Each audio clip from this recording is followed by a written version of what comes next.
ఏ problem లేదు, వాళ్ళకి అవసరమే. ఎన్ని కంపెనీలు పెరిగితే అంతమంది స్టాఫ్ కావాలి.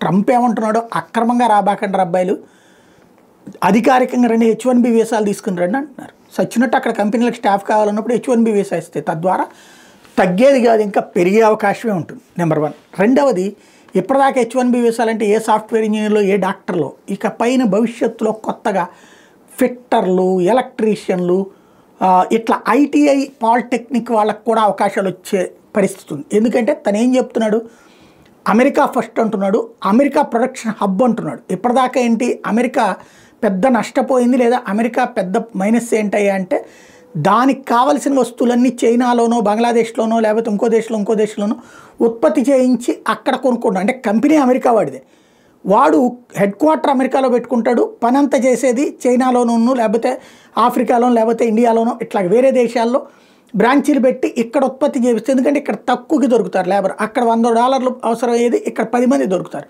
చైనాలోనో, భారత్లోనో, బంగ్లాదేశ్లోనో, ఇట్లాంటి చోట్ల. కాబట్టి ఇట్లాంటి దేశాలలో మ్యానుఫ్యాక్చరింగ్ పెడుతున్నారు. ఇప్పుడు ట్రంప్ ఏమంటున్నాడు, మ్యానుఫ్యాక్చరింగే తన దేశంలో పెట్టాలంటున్నాడు.